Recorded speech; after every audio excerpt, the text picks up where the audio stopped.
খেলার আগেই ফলাফল ফাঁস, ব্রাজিল নাকি হাইতি, কে জিতবে এবার এই নিয়ে ভবিষ্যৎবাণী করেছে জ্যোতিষী বিড়াল। তাই বিস্তারিত জানতে হলে ভিডিওটি না টেনে শেষ পর্যন্ত দেখুন। আর আপনি যদি আমাদের চ্যানেলে নতুন হয়ে থাকেন তাহলে এক্ষুনি সাবস্ক্রাইব করে রাখুন। ফুটবল প্রেমীদের চোখ এখন ব্রাজিল বনাম হাইতির ম্যাচের দিকে। মাঠে নামার আগেই শুরু হয়েছে নানা আলোচনা, কে জিতবে এই গুরুত্বপূর্ণ লড়াই। পরিসংখ্যান ও শক্তির বিচারে ব্রাজিল এগিয়ে থাকলেও অনেক ফুটবল বিশ্লেষক মনে করছে ব্রাজিলের আক্রমণ, অভিজ্ঞতা ও তারকা খেলোয়াড় তাদের বড় শক্তি হিসেবে কাজ করবে। অন্যদিকে হাইতি দলও লড়াই করার মানসিকতা নিয়ে মাঠে নামবে।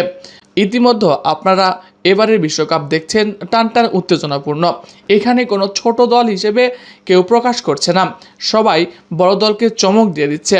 আর বিশ্বকাপের মঞ্চে কখনোই ছোট দল বলে কথা থাকে না, কারণ এখানে আসে বিশ্বের সেরা দলগুলো। প্রথম ম্যাচ মরক্কোর সাথে ড্র করে একটি হলেও ব্যাকফুটে ব্রাজিল। প্রথম ম্যাচই এই হাইতিকে হারিয়ে দিয়েছে স্কটল্যান্ড, আর এতে করে গ্রুপ পর্বের শীর্ষে রয়েছে তারাই। আর এই ফলে এই ম্যাচটা জিততেই হবে ব্রাজিলকে। ড্র অথবা হেরে গেলে পড়তে হবে বিপদে, এমনকি গ্রুপ পর্ব থেকেও বাদ পড়তে হবে এই ম্যাচের ফলাফলের ওপর। ইতিমধ্যে নেইমার জুনিয়র দলীয় অনুশীলনে ফিরেছে। দলীয় অনুশীলনে ফিরে নিয়মিতই তিনি অনুসরণ করছে। আনচেলত্তিও চায় নেইমারকে নিয়েই আসন্ন হাইতির বিপক্ষে একটা গেম প্ল্যান সাজাতে। আর ইতিমধ্যে ব্রাজিলিয়ান গণমাধ্যম গ্লোবো রিপোর্ট করেছে যে আসন্ন ম্যাচে নেইমার সহ বেশ কিছু তারকা ব্রাজিল দলে আসবে। এর মধ্যে নেইমার ও এন্ড্রিক্সের প্রায় নিশ্চিত। অন্যদিকে দল থেকে বাদ পড়তে পারে রাফিনিয়া, তবে এটা এখনও চূড়ান্ত হয়নি। তবে নেইমার ফেরাই খানিকটা শক্তি বৃদ্ধি পেয়েছে কার্লো আনচেলত্তির দলের। বিশ্বকাপের মতো মঞ্চে নেইমারের মতো খেলোয়াড় থাকা মানে এক ধাপ এমনিতেই এগিয়ে যাওয়া। আর যেহেতু প্রতিপক্ষ হাইতি নামের তুলনায় একটু হলেও ছোট, তাই এই ম্যাচে ব্রাজিল ভালো করতে পারে বলে আশা রাখা হচ্ছে।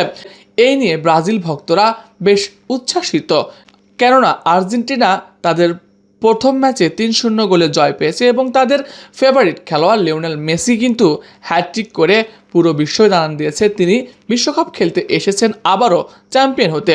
আর ব্রাজিল ভক্তদের মন খারাপ একটা কারণে যে তাদের প্রিয় খেলোয়াড় এখনও মাঠে নামতে পারেনি। তবে শেষ মুহূর্তে ব্রাজিল ভক্তদের জন্য একটা ভালো খবর হলো, নেইমার জুনিয়র ইতিমধ্যে আসন্ন হাইতির বিপক্ষে খেলতে প্রস্তুতি গ্রহণ করছে। ধারণা করা হচ্ছে শুরুর একাদশে থাকবেন তিনি। তবে এই ম্যাচটাকে আরও ইন্টারেস্টিং করে দিয়েছে ভাইরাল এক জ্যোতিষী বিড়াল জানিয়েছে ম্যাচের সম্ভাব্য ফলাফল। তবে মনে রাখবেন, এটি শুধুমাত্র একটি বিনোদন, একটি মজার বিষয়। আসল ফলাফল নির্ধারণ হয় খেলোয়াড়দের পারফরমেন্সের উপর এবং ফুটবল মাঠে। তাই এই ফলাফলের ভবিষ্যৎবাণী শুধুমাত্র মজার ও একটি বিনোদনমূলক ভিডিও। এখানে কোনো অর্থনৈতিক বা সিরিয়াসলি আপনারা নেবেন না। কিন্তু এখানেই বিড়ালটি চমক দেখিয়েছে, জানিয়েছে যে এই ম্যাচে জয় পাবে ব্রাজিল। প্রিয় দর্শক, আপনি কি মনে করেন ব্রাজিল কি জিততে পারবে? কমেন্টে জানান আপনার মন্তব্য। এছাড়া খেলাধুলার সকল আপডেট সবার আগে পেতে হলে আমাদের চ্যানেলটি সাবস্ক্রাইব করতে ভুলবেন না। ধন্যবাদ সবাইকে।